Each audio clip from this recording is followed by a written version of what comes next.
wax walba oo adduunka yaala inay heli fiican iskula hadal wax wanaagsan qalbiga dadka kale iska reeb xagga iskaga riix dadka oo ka dhig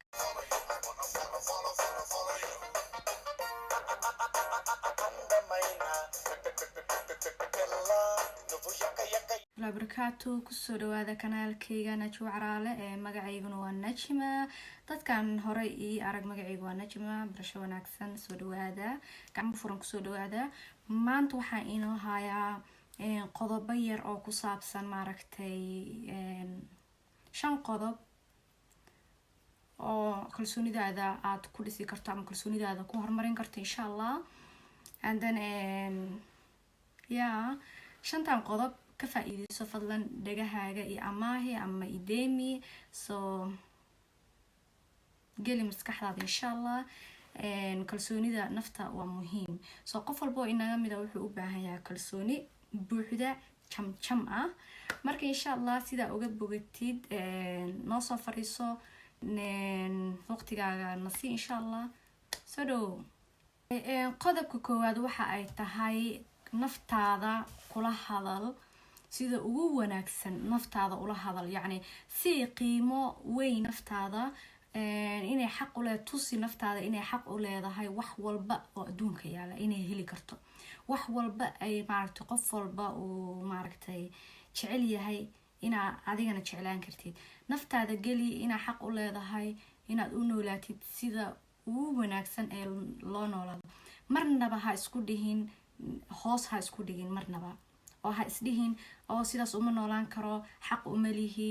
niyadaada mar walba waxaad gelisaa waxa markaas maaragtay ugu wanaagsan hadallo fiican iskula hadal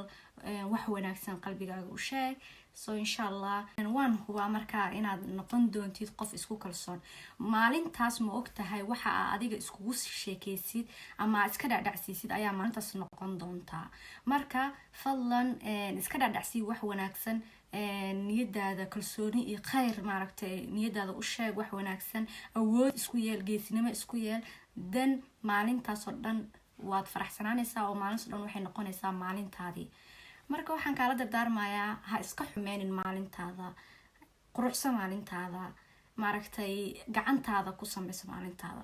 so qof walba maalintaas wuxuu iskugu sheekeeyay markaad hurdada ka soo kacdo waxa iskugu sheekaysid ayaa maalinta dhan ahaanaysaa eragaas waa boontiga koowaad istijaabina adiga ilaaha hadlaaya iyo hor fadhiya istijaabi waad arki doontaa okay qodobkeena labaad waxa uu noqonayaa fadlan please ha barbar dhigin naftaada dadka kale ha barbar dhigin dadka kale iska reeb xagga iskaga riix dadka kale sababtoo ah dhib weyn ayaa kaaga imaanaya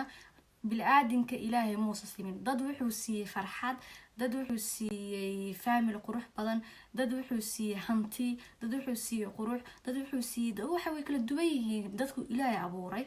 marnaba dadka banaanka jira ha is barbar dhigin naftaada hala barbar dhigin dadka waa qodobka ugu muhiimsan oo labaad weeyaan sababtoo ah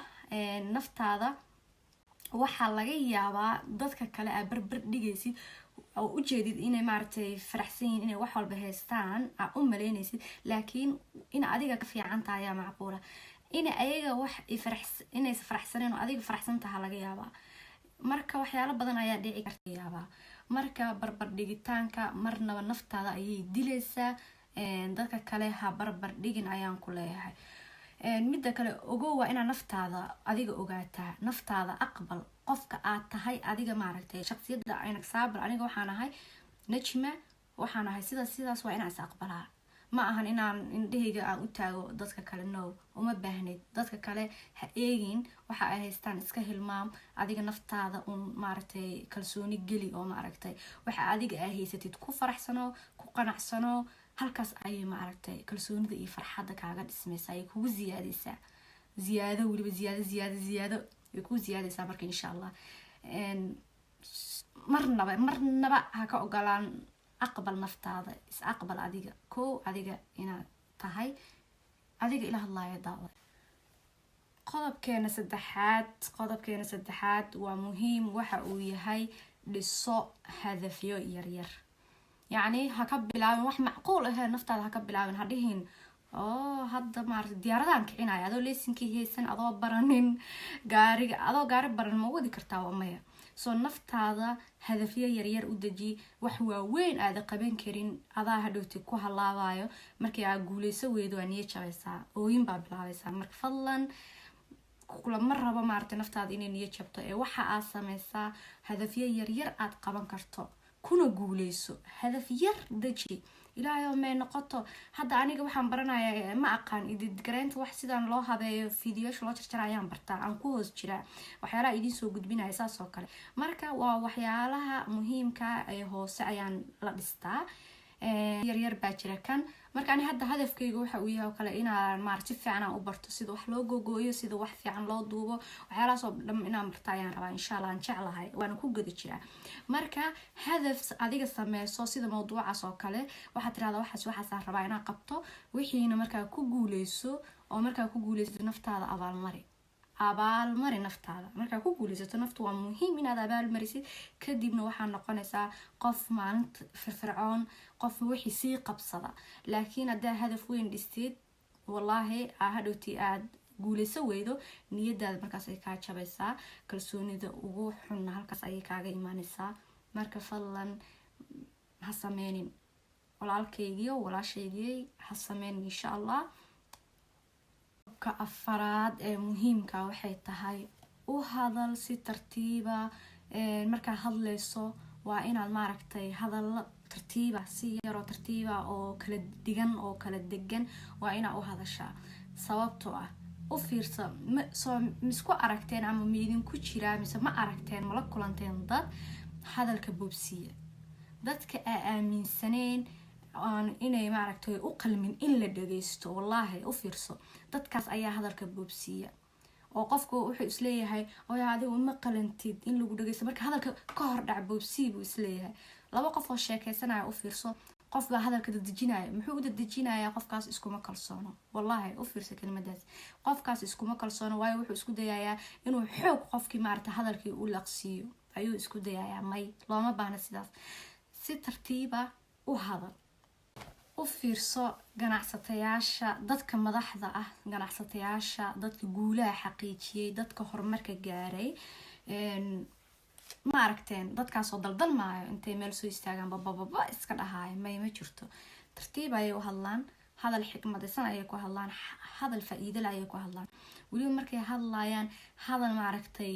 laga fekeray oo wanaagsan oo maaragtay xulan ay ka fekereen ayay u hadlaan marka ha noqonin dadka iska hadalka badan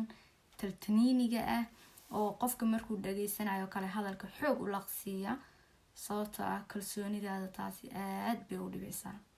u fiirso dadka noocaasa haddaad aragtid dadkaas iskuma kalsoona marka waani oo tala fiican sii oo waxaad tirahdaa walaal tartiib u hadal qofka markuu isku kalsoon yahay tartiib ayuu u jawaabaa tartiib ayuuna u hadlaa ugu dambeeyo idiin soo bandhigayo asna waa muhiim waxa ay tahay qurxi muuqaalkaaga yacni dharka ugu nadiifsan dharka ugu wanaagsan dharka ugu jeceshaa soo xiro maanta isa soo kala geeji gabar haddaad tahay makeupka adduunka soo labiso dharka kugu qurux badan aad jeceshaa intaad soo xiratid waxaan ku leeyahay saas jidka intaa u laafiyootid ya ama muraayad intaa isku fiirisid iskugu sheekee waxaad tirahdaa yaa kaa wanaagsan yaa kaa qurux badan yaa kaa fiican naftaydaay naftaada ugu sareysan naf kastoo adduunka joogta iscarfi isnadiifi qof noqo kiliina oo nadaafad badan noqo qof carafsan noqo aanan ureynin oo maaragtay dadka aan maaragtay dadka kaa xumaanin ama dadka iska kaa fogeynin ha noqon yacni noqo qof caraf badan noqo qof maaragta hadday maaragtay ku dhibsadaan ama ay kaa fogaadaan waa kalsoonida jabkaaga ugu xumaa marka fadlan ka taxadar muuqaalkaaga wanaaji nadaafadaada wanaaji isqurxi iscarfi haddaa wiil tahay barafuun isku jabi haddaa gabar tahayna dee barafuunka waa xaaraan laguma ogola laakiin aniga xaaraana kulama darda laakiin caraf yaro qafiif oo ilaahay kuu dhaliyaa jira haddaa qabaysatidoo kale adaaba iska carfaya gabdhaheena soomaaliyed maasha allah iska carafnaa marka iscarfi ishagaaji isqurxi ismake abi dharkaaga ugu wanaagsan soo xiro, muraayad istaag, iskula sheekayso, waxaad tiraahdaa maanta yaa kaa qurxan. waan hubaa maalintaada inay kuu qurux badnaanayso. taasna waxa ay dhistaa kalsoonidaada, waxay kuu qaadaysaa hankaaga ayay sare u qaadaysaa. waxaa noqonaysaa qof han sare leh. maalintaas oo dhan waa is eegaysaa, saasad leedahay aniga hadda qamaarkaa wato maanta yaa ka qurux badan, ya fanaanida maanta wato yaa ka qurux badan ma jiro. qof maanta waxa aa wadatid isqurxi, dharkaa hadday maarata kugu duugeebo inoo kale suuqa tag, dhar qurux badan soo iibsa aa ka heshid. naftaada qurxi, naftaada waxay u baahan tahay wax walba oo dunida yaala inaad siisid. quruxda ma ahan kan ilaahay uu sameeyey, ilaahay baa noo sameeyey kaas. ma ku dhahayo quruxdu ilaahay kuu sameeyey bedel, laakiin waxaan ka wadaa muuqaalkaaga dhis. adigaa isqurxin kara, adigaa isdhisi kara. soo dan haddaa isdhistid, isqurxisid, iswanaajisid, kalsoonidaada kor u qaadmaysa. marka 6 qodob ayaan idiin sheega oo maleynaya insha allah. 6daas qodob aa idiin sheegay ku dhaqan. wallaahi waa xaqiijo aan soo xaqiijiyey, aniga aan tijaabiyey, soo arkay, iyo kalsooni iyo maaragtay waxyaalahaas badan. waa wax aniga iga soo go-ay, qalbiyan iga soo go-ay. ilaab ayaa niila niyeystay qodobadaas insha allah. qaata, ku dhaqma, please ku dhaqan qodobadaas, isku kalsoonow.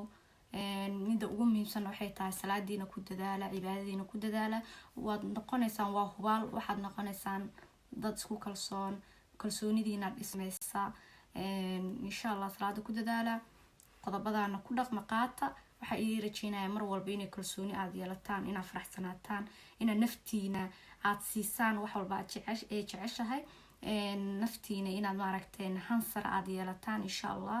inaad guuleysataan, noqda kuwii guuleysta. intaas ayaan igaga tegaya insha allah. haddaad ku cusubtahay kanaalka fadlan subscribe saar. magacayguna waa Najma. like-ta waxay noo tahay farxad iyo dhiirigelin. commentiga waxaa awood noogu soo qor insha allah. sidaas iyo nabadgelyo.